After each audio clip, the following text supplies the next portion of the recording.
Si tomase un instante en este momento para pensar dónde estaría usted, dónde estaría yo en este momento, si no fuese por la misericordia y la gracia de Dios, ¿cuántas veces se hace esa pregunta durante su vida? Este es un buen momento para hacernos esa pregunta, ¿sí? Porque la serie que vamos a comenzar a estudiar en esta mañana, que ya comenzamos a estudiar esta primera reunión, es acerca de la seguridad eterna que tenemos en el Señor, la seguridad de nuestra salvación. Y viene esta primera pregunta a mi mente, porque tendría que analizar de repente, de manera personal, mi infancia, mi adolescencia, y en lo personal estoy totalmente convencido de que si Dios no me hubiese alcanzado a temprana edad, tal vez mi vida fuera muy diferente a lo que es el día de hoy. Si estamos de pie, definitivamente es por la gracia y la misericordia del Señor. Así que tengamos por favor siempre en mente esto, y en base a eso vamos a comenzar con lo que la palabra nos trae para hoy, pero antes quiero invitarla a que incline nuevamente su rostro y podamos dirigirnos al Señor. Padre, en el nombre de Jesús, a ti sea toda la gloria, toda la alabanza. Grande eres tú, grande es tu amor, grande es tu fidelidad. Padre bendito, yo te ruego que tu Santo Espíritu nos hable en esta hora, que a través de tu palabra nos redargullas, nos ayudes a recordar muchas cosas y a entender aquello que tú sigues haciendo y que seguirás haciendo en nuestras vidas. Te adoramos y te agradecemos en el nombre de Jesús. Amén. Amén. Bien, vamos entonces a lo que tenemos para esta mañana. Y quiero comenzar con una definición que estoy seguro que aunque muchos la sabemos, la podemos enmarcar para a partir de ahí comenzar. ¿Qué cosa es la seguridad? En palabras sencillas, ¿qué entendemos por seguridad? Convicción, ¿qué más? Ser salvo, ¿qué más? Refugio, ¿qué más? Ausencia de duda, ¿verdad? Algo que te hace sentir inconmovible, ¿sí? ¿Sabía usted que una de las necesidades básicas, de las necesidades básicas del ser humano es la seguridad?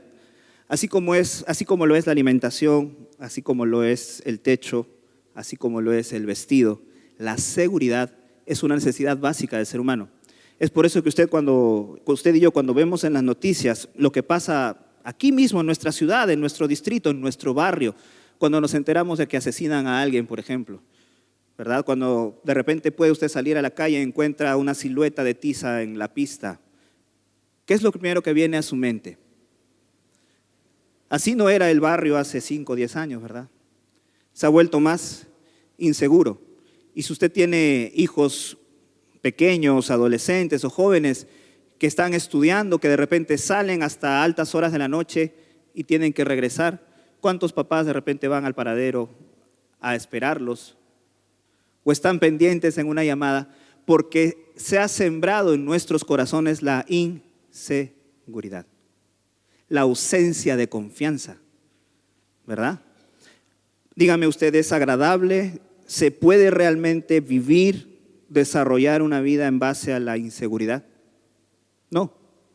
Y aquellos que de repente tienen la posibilidad de tomar alguna decisión y tienen los medios, por así decirlo, mucha gente se ha mudado de barrio, se ha cambiado de lugar de vivienda, de zona donde está, porque por gracia de Dios tiene los recursos, pero básicamente tomando la decisión de que este barrio ya no es seguro, voy a trasladarme a un lugar donde le pueda brindar mayor seguridad a mi familia, ¿sí o no? ¿Cuántos en algún momento tal vez hemos tomado esa decisión? ¿Verdad? Entonces, si aplicamos eso, la seguridad, que es la ausencia de duda, la certeza, la certidumbre, la convicción, el convencimiento, la confianza, y sabiendo que es una de las necesidades más importantes del hombre, ya aplicando a lo que vamos a estudiar en esta hora, ¿cómo usted y yo podemos estar seguros de que somos salvos? ¿Se ha planteado esa pregunta? ¿Cómo usted y yo estamos seguros de que lo que estamos haciendo aquí nos da seguridad de salvación? Del que estar aquí en este lugar nos da seguridad de salvación. Si es que realmente esta salvación que yo creo, que yo comparto con usted, realmente me da seguridad eterna. Y por supuesto la respuesta está en Jesucristo, ¿verdad? Y aunque podamos pensar, yo creo que aquí casi todos nosotros, los que estamos en este lugar, hemos sido salvos por la gracia y la misericordia del Señor. Si hay alguien que por primera vez nos visita, yo quiero que el Señor pueda abrirle el corazón, pueda abrir su mente para que pueda recibir lo que Él tiene para usted y de paso desafiarnos a nosotros, a quienes estamos aquí, a ver cada silla vacía en este lugar, a pensar en cada familiar que aún no conoce al Señor, porque la seguridad de que somos salvos en Cristo Jesús nos debe motivar a que podamos con otros compartir lo que nosotros ya tenemos y hemos recibido de gracia. Recuerde lo siguiente, lo que de gracia hemos recibido, de gracia tenemos que compartir. Amén. No nos podemos quedar con este regalo. Listo. Entonces, como Iglesia Emanuel, como Iglesia Bíblica Emanuel, nosotros creemos firmemente que la salvación no se pierde. ¿Ok? Lo que no significa que yo pueda vivir mi vida, ya como yo soy salvo y esa salvación no se pierde, porque para comenzar yo no puedo perder algo que no he ganado. ¿Sí? Si tú no has ganado algo, por lo tanto no lo puedes perder. Partamos de esa premisa sencilla. Si yo no he ganado la salvación, ¿cómo es que la puedo perder? La ganó Jesucristo por mí. Pero en la Escritura voy a encontrar pasajes como por ejemplo que debo de esforzarme por cuidar mi salvación con temor y temblor. Pasajes como palabras del mismo Jesús que dicen que el que persevere hasta el fin, este será salvo. Entonces, ¿es o no es? Nosotros creemos en lo siguiente, es lo que hemos aprendido, es lo que he aprendido particularmente por la gracia de Dios de los hombres del Señor que han impactado en mi vida. Nosotros debemos tener la seguridad de que somos salvos, pero vivir cada día como si pudiésemos perderla. ¿Ok? Caminando en esa base, en esa roca sólida que es Jesucristo, en sus promesas, no en palabras vacías, sino confiando en la persona de Jesucristo y por lo tanto a partir de ahí en sus promesas, pero viviendo cada día, esforzándome por guardar esa salvación y por agradar a aquel que me rescató de las tinieblas a su luz admirable. Amén. Entonces, partiendo de esa premisa, vamos a comenzar con el principio. Y el principio es el siguiente. La seguridad de la salvación es una realidad que da estabilidad al creyente, que produce una vida transformada y una pasión por los perdidos. ¿Qué es lo que hace la seguridad de salvación en nosotros? Nos da estabilidad, ¿sí?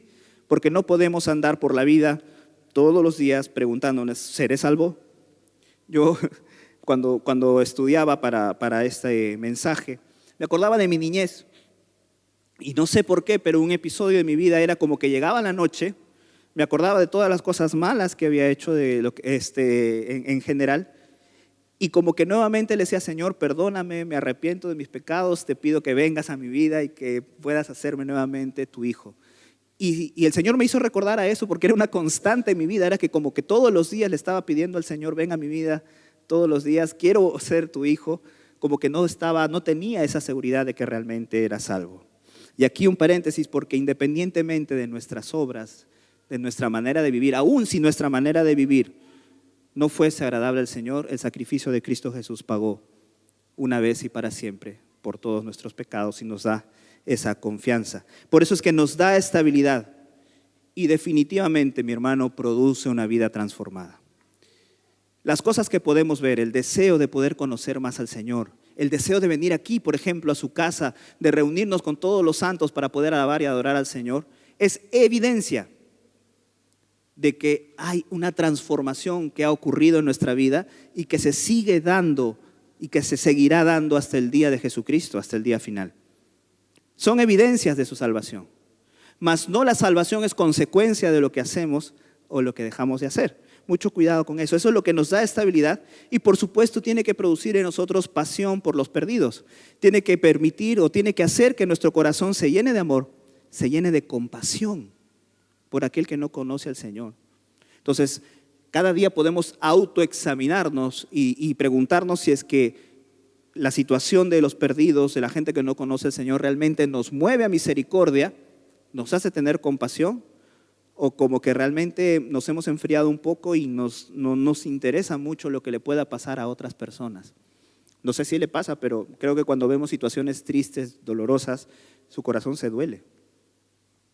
Eso es producto de lo que el Señor está haciendo en su vida, producto de lo que Dios está haciendo en mi vida. Me tiene que conmover Me tiene que mover a misericordia, la miseria, porque de ahí viene la palabra misericordia, la miseria en la que se encuentra el ser humano sin Cristo, me tiene que mover a misericordia, que eso es lo que finalmente lo movió al Señor a entregar su vida por ti y por mí. Amén. Y mire lo que dice el Evangelio de Juan, el apóstol Juan, al final ya de la epístola, del Evangelio de Juan, el capítulo 20, el verso 30 a 31, dice que los discípulos vieron a Jesús hacer muchas otras señales milagrosas, además de las registradas en este libro. Pero estas se escribieron, y prestemos atención aquí, para que ustedes, para que yo, continuemos creyendo que Jesús es el Mesías, que Jesús es el Hijo de Dios, y para que al creer en Él tengamos vida por el poder de su nombre. Para que al creer en Él, al depositar nuestra fe en Él, no un creer solamente de conocimiento. Yo creo que hoy es, ¿qué estamos? 21. Sé que el calendario dice que hoy es 21 de julio, es por conocimiento. No, creer de convicción de haber depositado tu fe en Jesucristo. Si tú, mi hermano, y yo hemos depositado nuestra fe, nuestra confianza en Jesús, entonces tenemos vida. Tenemos, no tendremos, tenemos. Porque la salvación no es algo futuro. La salvación se dio en el pasado cuando Jesús derramó su sangre en la cruz, cuando venció la muerte. Se da en el presente porque el Señor nos libera del poder del pecado y nos permite vivir una vida santa y agradable a Él. Y se dará, por supuesto, en el futuro cuando estaremos para siempre con Él. ¿Amén? ¿Lo cree? Vamos a reafirmar eso, mi hermano, en el nombre del Señor. Y mire lo que dice Primera de Juan 5, y opuesto del verso 11 al verso 13, y lo voy a leer. Y dice la Escritura que este es el testimonio que Dios nos ha dado, vida eterna. Mire usted lo que le dice el apóstol Juan a la iglesia. Y esta vida está en su Hijo. El que tiene al Hijo, usted y yo tenemos al Hijo, tiene la vida. El que no tiene al Hijo de Dios, no tiene la vida. Estas cosas os he escrito a vosotros que creéis en el nombre del Hijo de Dios, para que sepáis que tenéis o que tienen nuevamente tiempo presente, que tienen vida eterna, para que creáis en el nombre del Hijo de Dios. Amén. Salvación eterna, salvación permanente, salvación aquí y ahora y por supuesto para la eternidad. Entonces, en otras palabras, la seguridad de salvación es saber con certeza que tú y yo somos salvos. Amén. Esa es la seguridad de salvación, saber, conocer con certeza que tú y yo somos salvos. Ahora, definitivamente, como yo les comentaba hace un momento, muchos tal vez en periodos, en épocas en nuestra vida, hemos tenido, por así decirlo, dudas o preguntas, pero no por la obra de Jesús, sino por el estado en el cual se encontraba nuestra vida cristiana. Creo que nadie va a poder mentir en esto, pero cada uno habrá pasado en algún momento un tiempo de desierto, un tiempo en el que se ha sentido lejos de Dios, un tiempo en el que de repente le ha dado la espalda al Señor porque ha estado haciendo cosas que han sido desagradables a Él. Y es en ese tiempo de justamente lejanía del Señor en el que nos hemos preguntado si es que realmente tengo esa relación como hijo con mi Padre, ¿verdad? Pero se produce más esa duda que se genera por nuestra situación, no por las promesas ni por la convicción que Dios nos da. Y comenzamos a buscar justamente la seguridad de salvación en los lugares equivocados. ¿Dónde comenzamos a buscar la seguridad de salvación? Incluso en las evidencias, en nuestras obras, en nuestra obediencia. Yo le invito, mi hermano, y sería precioso que un día podamos estudiar la epístola a los Gálatas, porque la epístola a los Gálatas, el apóstol Pablo habla acerca del Evangelio, y nos vamos a dar cuenta que el Evangelio, porque a veces pensamos que solamente es para el nuevo creyente, y en realidad el Evangelio es para todos nosotros durante toda nuestra vida. El Evangelio, mi hermano, es el mensaje en sencillas palabras de que nosotros somos más malvados de lo que pudiésemos imaginar, pero al mismo tiempo somos tan amados por el Señor de una forma que no podemos entender. Somos tan malvados, hemos sido tan malvados, más de lo que pudiésemos imaginar. Y aquí no importa si tú o yo hayamos sido personas morales, personas correctas, personas que los hemos conducido con valores, porque por supuesto que hay mucha gente así, pero ni siquiera eso nos puede dar la salvación. Amén. Necesitábamos el Evangelio. Entonces, cuando comenzamos a buscar la seguridad de salvación en estas cosas, en nuestro crecimiento espiritual, en nuestras buenas obras, en la obediencia a la palabra de Dios, que como dije hace un momento, son solo evidencias de la transformación que Dios ha producido en nosotros, o está haciéndolo, no puede ser esto la razón de nuestra salvación. Debemos encontrar la seguridad de salvación en la objetividad y en la veracidad de la palabra de Dios. Amén. Recordando que es el Señor quien ha puesto su nombre y su palabra por encima de cualquier otra cosa. Entonces, para continuar en esto, una vez que vamos afinando un poco el concepto y lo vamos amalgamando en nuestra vida, no es posible entender la obra de Jesús si no comprendemos cuál es la situación del hombre sin Cristo. ¿Por qué es que el hombre necesitaba un rescate? ¿Por qué es que el ser humano necesitaba salvación? ¿Cuál es la razón? Y miren lo que dice aquí en Efesios 2, del 1 al 3, esto nos da una respuesta contundente. Dice que antes nosotros estábamos muertos a causa de la desobediencia y de nuestros muchos pecados. ¿Sí? A causa de la desobediencia y de nuestros pecados, que eran muchos, estábamos muertos, espiritualmente muertos. ¿Sí? Vivíamos en pecado al igual que el resto de la gente. Nada nos hacía diferentes, obedeciendo al enemigo, obedeciendo al diablo, que es el líder de los poderes del mundo invisible, quien es el espíritu que actúa en el corazón de los que se niegan a obedecer a Dios. Todos nosotros vivíamos así en el pasado, siguiendo los deseos de nuestras pasiones y la inclinación de nuestra naturaleza pecaminosa. Por nuestra propia naturaleza éramos objeto del enojo de Dios, al igual que todos los demás. ¿Cómo estábamos, mi hermano, antes de conocer a Jesús? Muertos. Muertos. Y esa muerte específicamente significa separación. ¿Separación de quién? De Dios. Incapacitados, imposibilitados de relacionarnos con Dios. En otro pasaje, el apóstol Pablo va a decir que éramos enemigos de Dios, que éramos hijos de ira, que estábamos bajo la condenación. Esa era nuestra condición. Se imagina, enemistados con Dios, enemigos de Dios por causa del pecado. Y por lo tanto, bajo esa situación, vivíamos bajo las pasiones desordenadas de nuestra mente, vivíamos bajo los estándares morales, sociales, culturales de este mundo, de estos tiempos, de los tiempos pasados y de todos los tiempos, porque la maldad está en aumento día tras día y seguirá así hasta que el Señor venga. Entonces esa era nuestra situación, y esa situación por supuesto se da desde Edén, ¿verdad? Desde Edén, desde el pecado original, desde que Adán y su mujer pecaron delante del Señor. Por eso es que cuando se engendra la vida, también se transmite la muerte, porque desde el principio, que Dios no quiso que así fueran las cosas, cuando el hombre pecó, el pecado se hizo parte de nuestra naturaleza. Por lo tanto, estábamos lejos del Señor. Y este pasaje que usted lo conoce, que está en Romanos, a ver, ¿quién se acuerda de Romanos 3:23 de su discipulado? Estamos destituidos de la gloria de Dios. Todos, ¿sí? Nadie se escapa.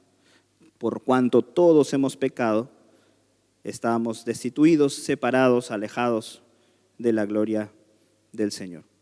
Y nadie, por supuesto, podía por propia cuenta hacer nada para cambiar esta situación. Y lo vamos a ir viendo dentro de unos instantes. Entonces, miren, hay un resumen histórico aquí muy interesante. Esto nos grafica claramente de lo que estamos conversando, ¿sí? Porque Dios creó al hombre y a la mujer sin pecado, pero con la capacidad de decisión. Cada vez que pienso en esto, yo le doy gracias a Dios porque Él no creó robots programados para obediencia incondicional. ¿Se imagina que Dios hubiese creado robots o seres vivientes programados para nunca desobedecer? Entonces no habría caído el hombre en Edén, no habría salido del jardín jamás, pero siempre hubiese vivido con una voluntad programada. Dios quiere que tú y yo podamos reconocer o atender a su llamado, si quiere decirlo así, de manera libre y voluntaria. Por eso es que Dios le dio al hombre la capacidad de decidir. Una de las primeras cosas que le dijo es: de todo árbol del huerto podrás comer. De todo árbol del huerto puedes comer. O sea, tienes la capacidad de decidir. Por supuesto que le advierte, de este árbol no comas. Pero está allí, si tú quieres comer, come, pero vas a conocer las consecuencias. El día que tú comas de este árbol, vas a morir. Te vas a separar de mí. Pero le dio esa capacidad de decidir. Así es que cuando están justo Eva, o en ese tiempo no era Eva, era la mujer, todavía no tenía nombre, acuérdense bien, nos acordamos bien. Adán le echa la culpa, ¿no? La mujer que tú me diste, ¿no? Pero realmente él tomó la decisión. Él fue tan responsable porque fue engañado al mismo tiempo y tomó la decisión de poder desobedecer al Señor. Éramos libres de poder decidir, ¿correcto? Entonces es por eso que el hombre y la mujer, dice, decidieron pecar de manera voluntaria. Y mire lo que dice Romanos 5:12, que cuando Adán pecó, y menciona a Adán justamente, el pecado entró en el mundo. El pecado de Adán introdujo la muerte, de modo que la muerte se extendió a todos porque todos pecaron. Por eso es que cada vez que se engendra vida, al mismo tiempo transmitimos la muerte. Un paréntesis, por eso es que el Señor Jesús no fue engendrado por voluntad de varón, sino por obra del Espíritu Santo. Amén. Por eso es que Él fue engendrado por obra del Espíritu Santo. No intervino ningún hombre para que no sea transmitido en Él la simiente del pecado, para que se pueda romper para siempre ese lastre, esa maldición que se acarreaba desde el Edén. Y el pecado, por tanto, pasó a ser parte de la naturaleza humana. Romanos 5:19 dice que por uno solo que desobedeció a Dios, muchos pasaron a ser pecadores, pero por uno solo que obedeció a Dios, y aquí habla de Cristo, muchos serán declarados santos. Amén.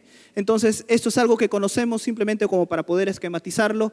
Dios no creó al hombre para que peque, Dios no creó al hombre para que falle, porque algunos teólogos dicen, bueno, si Dios hizo así todas las cosas, quiere decir que Dios predestinó al hombre para su caída. No, de ninguna manera. El hombre tuvo la capacidad de decidir, decidió mal, en libertad, darle la espalda al Señor, y por consecuencia de ello es que el pecado forma parte de nuestra naturaleza hasta el día en que el Señor redima toda su creación. Amén, ¿estamos de acuerdo en eso?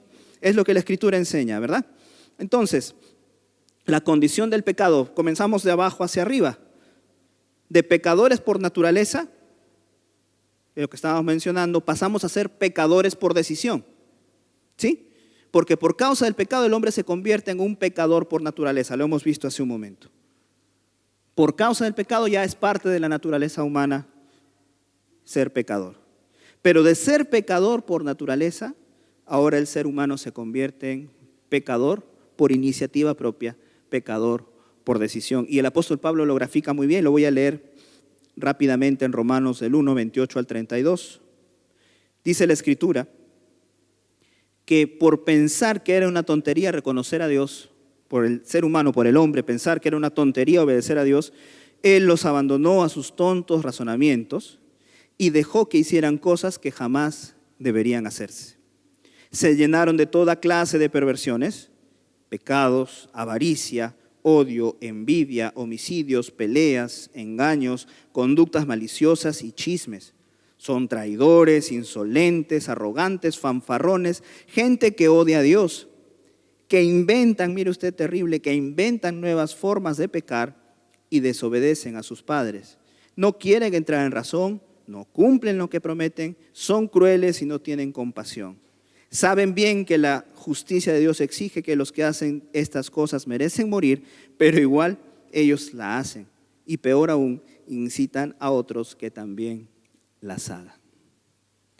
Descripción general que se aplicaba en sus tiempos, se aplica en estos tiempos y se aplicará hasta que el Señor venga, porque seguiremos en esa degeneración, en esa depravación.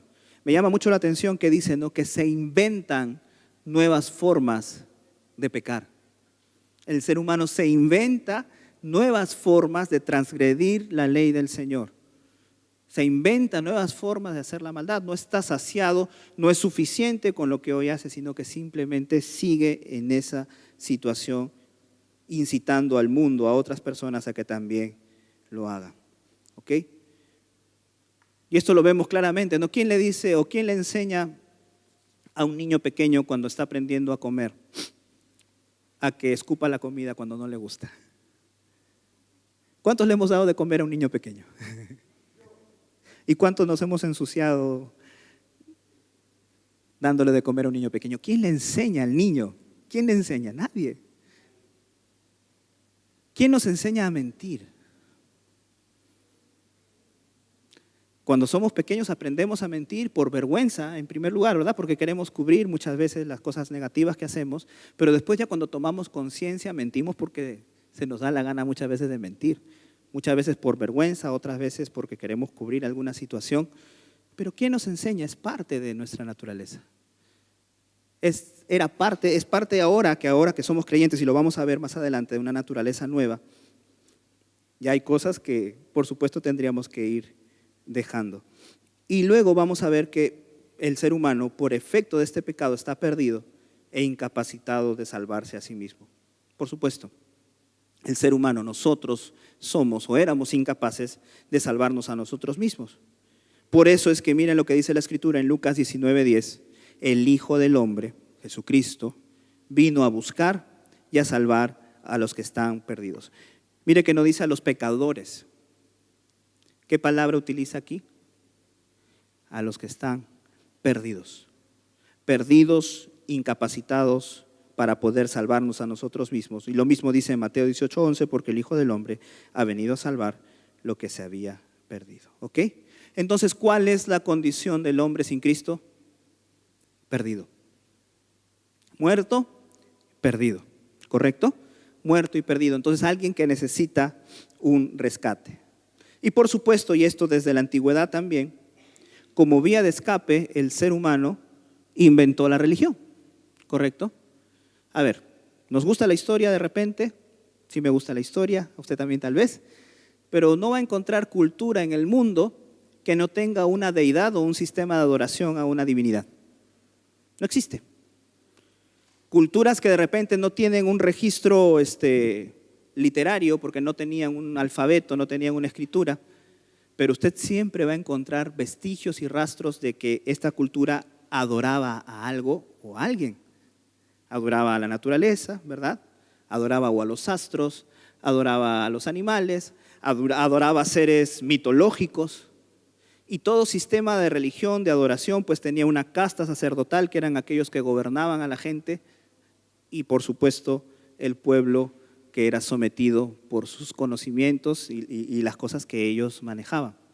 Porque de esta manera, de manera inconsciente, como Dios creó al hombre con un vacío que solamente su ser lo podía llenar, el hombre, en busca de esa necesidad de acercarse a Dios, creaba todo este sistema. Inclusive dentro de la religión evangélica o cristiana, si queremos así llamarlo, usted sabe cuál es el sistema de adoración que existía desde la iglesia desde los orígenes, ¿no? Desde los años 300 en adelante, algo que nosotros conocemos a través de la historia. Pero cuando leía un poco más de esto, mire lo que dice Gálatas 1:4. Sí, si lo tiene ahí, anótelo. Dice que tal como nuestro Padre lo planteó, Jesús entregó su vida por nuestros pecados para rescatarnos de este mundo de maldad con el que vivimos. Y subraya ahí la palabra rescatarnos, porque los fundadores de cualquier religión que nosotros podamos conocer vinieron a enseñar, mas no a rescatar. Piense en cualquier religión y en cualquier profeta o máximo exponente de esa religión. Todos son catalogados en la historia como grandes maestros, como grandes pensadores. Muchas veces pueden enseñar cosas que son valores, simplemente cosas importantes, pero eran eso, eran maestros. Ninguno de ellos planteó la necesidad de un rescate, de una solución definitiva para la situación del hombre. Por eso es que cuando el apóstol Pablo dice que Jesucristo entregó su vida por nuestros pecados para rescatarnos, Jesús en este pasaje se representa más que un maestro. Es el redentor que tú y yo necesitábamos. ¿Cómo estábamos? Muertos, perdidos. Por lo tanto, necesitábamos un rescate, ser redimidos. De ahí viene la palabra redención. ¿Quién puede hacerlo? ¿Quién solamente puede hacerlo? Nuevamente, Jesucristo. Amén. ¿Me está siguiendo? ¿Está conmigo? Gloria al Señor. Es lo que más necesitamos, un rescate. Yo no sé nadar, por ejemplo, ¿sí? Hasta el día de hoy no sé nadar. Pero vamos a suponer que usted es un experto nadador, ¿ok? Y que está a la orilla del mar o en una piscina y ve que yo me estoy ahogando. Ya le dije que no sé nadar. ¿Usted qué va a hacer? ¿Me va a decir, bracea? ¿O me va a decir, no, mira, tienes que hacerte para flotar? ¿Me va a comenzar a dar clases de natación en ese momento? ¿Qué va a hacer usted? ¿Se va a tirar al agua, sí o no? Para sacarme, para salvarme, ¿verdad? O sea, no es que necesitamos una enseñanza. Por supuesto, vamos a aprender cosas en el proceso porque el Señor nos va a ir instruyendo. Necesitamos rescate inmediato, salvación, porque nos estábamos ahogando, nos estábamos muriendo. ¿Sí? ¿Usted recuerda la conversación que tuvo Jesús con Nicodemo? A mí me gusta mucho este pasaje y a veces en la Biblia impresa que tenemos, los subtítulos no ayudan mucho para poder ver cuando un bloque continúa con el otro y forman una unidad. Si usted lee el capítulo completo de Juan, el capítulo 3, donde está la historia de Nicodemo, trate de leerlo de corrido para poder entenderlo. Yo le voy a resumir algo, ¿sí? Ya sabemos que Nicodemo era un hombre reconocido, un maestro de la ley, era fariseo, y por vergüenza pues fue a buscar a Jesús de noche porque quería preguntarle más, le pregunta acerca del nuevo nacimiento y Jesús le comienza a enseñar. Y una de las cosas que le dice, bueno, tú siendo maestro de Israel no entiendes estas cosas, ¿cómo es posible que no entiendas? Pero le lleva el mensaje de salvación de una forma que él lo pueda entender y le hace recordar lo siguiente. ¿Tú recuerdas en el desierto cuando el pueblo de Israel pecó delante del Señor y el Señor les envió serpientes para que los muerdan? Y una vez que estas serpientes los mordían, estas personas morían. ¿Cuál fue la instrucción que Dios le dio a Moisés? ¿Recuerdan ustedes? Que se erija una serpiente de bronce, ¿se acuerdan? Que la ponga en una estaca en lo alto para que toda aquella persona que sea mordida, simplemente con levantar su mirada hacia esa serpiente, pueda ser automáticamente sanada y salvada. Esa analogía Jesucristo usó para dar a conocer, en primer lugar, cómo es que Él iba a morir, para decirle a Nicodemo que el ser humano no tiene que hacer absolutamente nada más que levantar sus ojos al Señor y creer que en su condición moribunda, perdida, solo necesitaba poner su confianza en Él. Y dice la Escritura en 2 Corintios 5:21 que al que no conoció pecado, a Jesucristo, por nosotros lo hizo pecado, a fin de que fuésemos hechos justicia de Dios en Él. Y de ahí continúa, porque de tal manera amó Dios al mundo, que ha dado su único Hijo para que todo aquel que en Él crea no se pierda, mas tenga vida eterna. Yo le invito a que pueda leer completo este pasaje porque es tremendo cuando lo enlazamos así. Entonces solo necesitamos levantar la mirada. Y ninguna religión ofrece eso, ese rescate, ¿verdad? Ningún esfuerzo humano, en otras palabras, ningún esfuerzo humano va a poder solucionar el problema definitivo que tiene el hombre. Por eso es que Dios tuvo que intervenir definitivamente. ¿Qué es lo que hizo el Señor? Y Dios, por su naturaleza, determinó en la eternidad redimir al hombre que de modo voluntario pecó. Ya vimos que de modo voluntario el hombre ha pecado y Dios, en su amor, en su gracia, en su naturaleza de misericordia, decidió hacer algo al respecto. Primera de Pedro 1, 18 al 20. Dice, pues nosotros sabemos que Dios pagó un rescate para salvarnos de la vida vacía que heredamos de nuestros antepasados. No fue pagada ni con plata, no fue pagada ni con oro, las cuales pierden su valor, sino que fue con la sangre preciosa de Jesucristo, el Cordero de Dios que no tiene pecado ni mancha. Dios lo eligió como el rescate por nosotros mucho antes de que comenzara el mundo, pero ahora en estos últimos días ha sido revelado por el bien de ustedes. Amén. No fue ni con oro ni con plata, cosas que pierden su valor. Fue con la preciosa sangre de Jesús. Yo les preguntaba al comienzo, ¿no? ¿Dónde estaríamos nosotros? ¿Se ha puesto a pensar? Cuando nos pongamos a pensar en esta situación, recordemos el altísimo precio que tuvo que ser pagado por tu rescate, por mi rescate. No hay precio más alto, que la sangre de Jesucristo. No tengamos en poco jamás la sangre preciosa de nuestro Señor. Es por eso, como un paréntesis, cuando nosotros participamos de la cena del Señor y anunciamos su muerte como Él nos enseñó hasta que Él venga, recordamos su sacrificio, el vino representando su sangre, el pan hecho de trigo, el grano molido para poder hacer pan porque su cuerpo fue molido por nuestros pecados. Cuando nosotros participamos de la cena del Señor, tenemos que hacerlo de una manera consciente del sacrificio que Jesús ha hecho. No solamente es tomar vino y comer pan, es tomar conciencia de la obra de Jesús y de que estamos siendo partícipes de ello hasta que Él venga. Amén. Dice en Hechos 4:12 que en ningún otro hay salvación. Dios no ha dado ningún otro nombre bajo el cielo mediante el cual podamos ser salvos. Solo en Jesucristo nuestro Señor. Por eso es que esto era una tarea que solamente Dios podía hacer. Solo Dios podía hacer. Porque la paga del pecado es muerte. Y para poder redimir el pecado se necesitaba derramamiento de sangre, de un cordero perfecto, de un cordero sin mancha. Y el único que podía hacerlo era Jesús, que voluntariamente se entregó por cada uno de nosotros. Amén. Yo cuando recuerdo esto de verdad me emociono muchísimo, porque es lo que Dios sigue haciendo en nuestras vidas y tenemos que ser conscientes de ello. Amén. ¿Qué tuvo que hacer el Señor?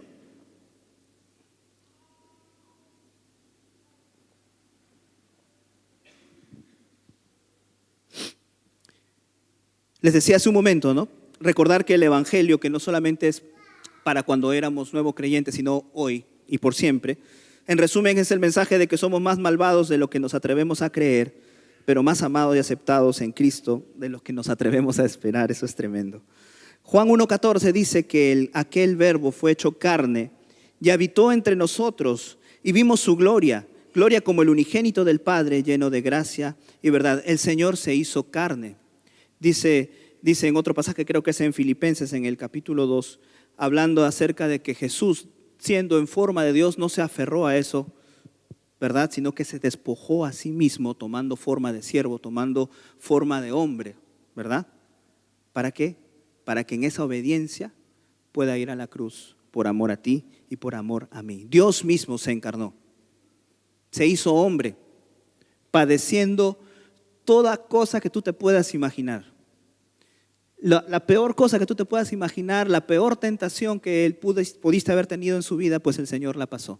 Porque en el libro de Hebreos la palabra nos dice que él fue tentado en todo, pero sin pecado. Por eso es que él comprende, entiende nuestra situación y podemos acercarnos a él con libertad, a su trono de gracia para poder alcanzar socorro, esa gracia. Porque él conoce nuestra necesidad. Él tuvo que hacerse hombre para poder salvarnos.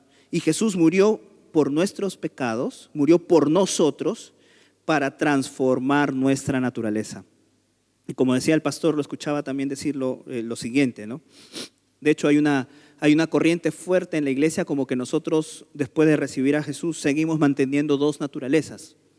Una naturaleza pecaminosa, que es de la que hemos estado hablando al comienzo, pero la naturaleza nueva, transformada, santa, regenerada, que tenemos cuando el Espíritu de Dios viene a nuestra vida. ¿Okay? Pero si fuese de esa manera, si nosotros seguimos pecando, porque seguimos fallando, ¿verdad? ¿O hay alguien aquí perfecto? Seguimos fallando, ¿sí? Entonces no tendríamos que ser responsables de ese pecado porque no podemos ir en contra de nuestra naturaleza. ¿Alguien de aquí puede volar? Alguno ya quisiera, ¿no? Para evitar el tráfico de Lima. Pero eso es imposible porque no es nuestra naturaleza, no somos aves, ¿sí? No podemos ir en contra de nuestra naturaleza, ¿ok? Entonces, ¿por qué tomo este ejemplo? Porque si nuestra naturaleza siguiera siendo pecadora, quiere decir que nosotros no podríamos evitar el pecar.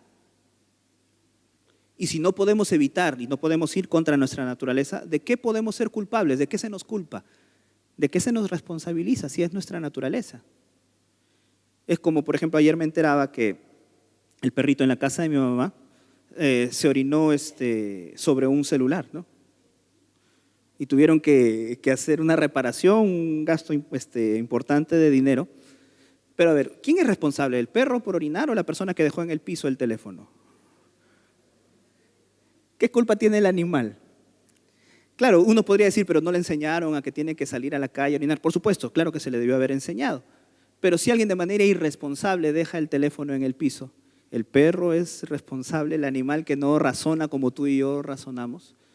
No podemos ir en contra de nuestra naturaleza, ¿ok? Eso es lo que quiero recalcar. Entonces, si nuestra naturaleza seguiría siendo naturaleza de pecado, entonces el pecado sería algo inevitable para nosotros, de lo cual no tendríamos responsabilidad alguna, ¿no ve que es nuestra naturaleza? Pero cuando Cristo Jesús vino a nuestra vida y su Espíritu Santo comenzó a morar en nosotros, Él transforma nuestra vida por completo. Que sigamos luchando con las tentaciones, que sigamos luchando con hábitos adquiridos, con la cultura de este tiempo, es algo natural, por así decirlo, porque vivimos en este mundo, porque nuestra mente fue impregnada de los pensamientos, de la forma de vida y moldes de conducta que hemos adquirido durante toda nuestra vida.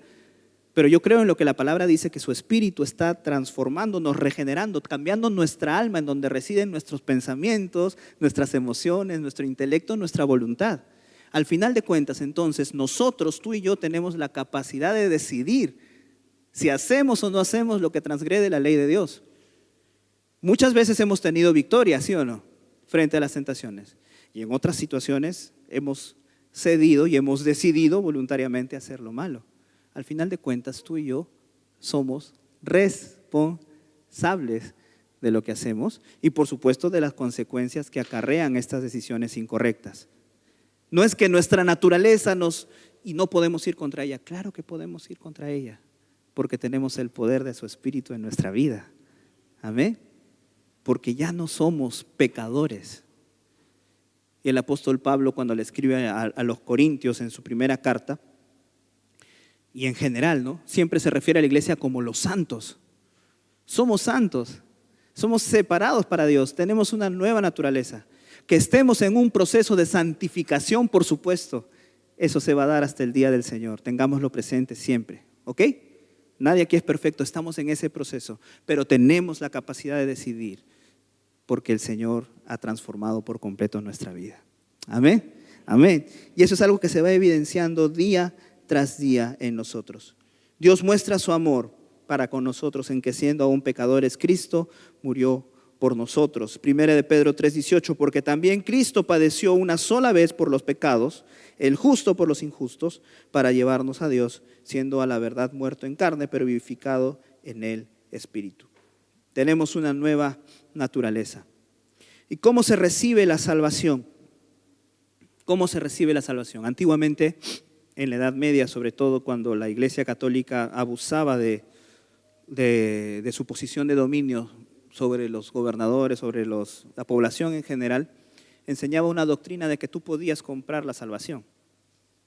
Existían las famosas bulas papales, no sé si usted ha escuchado acerca de esto, ¿verdad? Si tú tenías dinero, pues podías comprarte un lugar en el cielo, ¿no?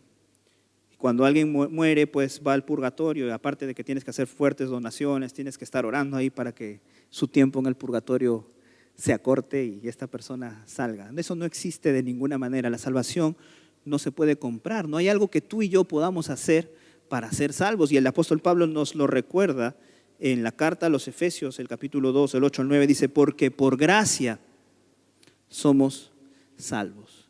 Gracia, regalo, inmerecido, favor que no nos hemos ganado. Por gracia somos salvos. Y esto no es de nosotros, no es de nosotros, porque es un don de Dios. Es un regalo de Dios. Tu salvación, mi salvación es un regalo de Dios, no por nuestras obras, para que nadie se gloríe. Nadie, ninguno de nosotros va a poder decir o inflar el pecho y decir, yo estoy aquí porque hice el 0.001% de la obra, Señor. Y tú hiciste el 99.999, no. El Señor nos salvó por su gracia, porque le plació, porque un día se mostró a nosotros en medio de nuestra vida, de nuestra circunstancia, y nosotros simplemente levantamos la mirada para creer en Él. Y más a todo aquel que cree en su nombre, dice la Escritura, le dio la potestad, le dio el privilegio, el derecho de ser llamado hijo de Dios. Amén. Y en Hebreos 12:2 dice que puestos los ojos en Jesús, el autor y consumador de la fe. Él es el autor y Él es el consumador. Él es el autor y al mismo tiempo el consumador de la fe, el cual por el gozo puesto delante de Él sufrió la cruz, menospreciando el oprobio, la vergüenza, y se sentó a la derecha de Dios. Salvación por gracia que se recibe por la fe en Jesucristo. Usted recordará al apóstol Pablo cuando estaba prisionero en la cárcel, cuando hay este terremoto, las puertas son abiertas, el carcelero quiere matarse y el apóstol le dice: alto, no te hagas nada, aquí estamos todos nosotros. Y el carcelero, temblando, llega a su celda y dice: señores, ¿qué debo hacer para ser salvo? ¿Y qué le respondió el apóstol Pablo? Cree en el Señor Jesucristo y serás salvo tú y tu casa. Le dijo: no, tienes que hacer esto, tienes que arrepentirte de tus pecados, tienes que hacer lo otro. A veces, y es parte de nuestra jerga evangélica, de nuestra cultura evangélica inclusive, ¿no? Una oración, por supuesto que es importante, la oración con la que guiamos a las personas a conocer al Señor, pero no es la oración la que nos salva, es la fe en Jesucristo. Si no, imagínense este ladrón que estuvo al lado de Jesús crucificado. ¿Qué obra hizo de arrepentimiento este ladrón para que el Señor le diga que hoy iba a estar con él en el paraíso en ese mismo momento? Yo creo firmemente que cuando este ladrón le recrimina al otro, le dice: nosotros estamos aquí porque realmente estamos pagando con justicia el precio de nuestros delitos, pero este hombre es inocente, él no ha hecho absolutamente nada. Y le dice: Señor, acuérdate de mí cuando estés en tu reino. Lo reconoce en ese momento como Señor y como Rey con sus palabras. En ese mismo instante este ladrón lo reconoce a Jesús como Señor y como Rey, y por tanto le dice: acuérdate de mí cuando estés en tu reino. Entonces el Señor le da salvación y le dice: hoy, en este momento vas a estar conmigo en el paraíso. ¿Amén? Entonces la fe en Jesús, solo la fe, solo la gracia, solo su palabra. Y terminamos con este principio que, como decía el pastor, esta es la introducción. Realmente esta doctrina preciosa es un pilar de nuestra fe, la seguridad de salvación. Es algo que tiene para muchas y muchas lecciones. Yo le animo a que podamos seguir inquiriendo en la Escritura. Pero la salvación es por la gracia de Dios. Y con este principio vamos a quedarnos hoy. Por lo tanto, nada podemos hacer para ganarla y nada podemos hacer para perderla. ¿Ok? Nuestra vida transformada por la gracia de Dios definitivamente va a dar evidencia de que somos hijos de Dios. Amén. Por supuesto, tú y yo tenemos que esforzarnos cada día por vivir conforme a lo que el Señor quiere. ¿Sí? No estamos solos, el Espíritu Santo de Dios está con nosotros y nos va a ayudar en todo ello. Amén. ¿Qué tal si inclinamos nuestro rostro?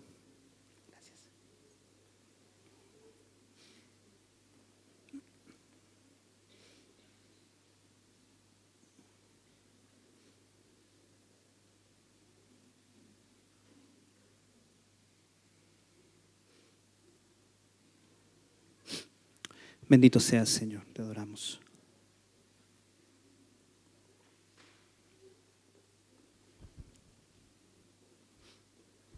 Quiero llevarte nuevamente a la pregunta del principio. ¿Dónde estaríamos si el Señor no nos hubiese salvado? ¿Qué sería hoy de nuestra vida si su amor y su gracia no nos hubiesen alcanzado? Pensemos en ello un instante, ¿sí?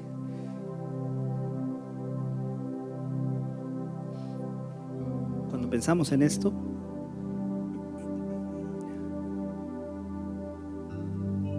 la conclusión más importante o el deseo más grande que puede surgir en nuestro corazón es el de gratitud y adoración. Gratitud, porque definitivamente estaríamos perdidos. y adoración, porque en respuesta a ese amor y esa gratitud deseamos con todo nuestro corazón rendir nuestra vida por completo a Él. Padre, te damos gloria a ti, Señor, en esta hora. Te agradecemos porque tú nos miraste en medio de nuestra miseria,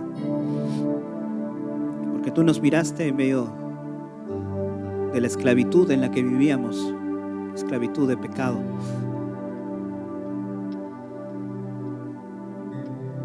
Y nos has hecho libres. Gracias, Señor. ¿Cómo no agradecerte, Padre? ¿Cómo no darte gloria? ¿Cómo no adorarte? Somos tuyos para siempre, Señor. Gracias, mi Jesús.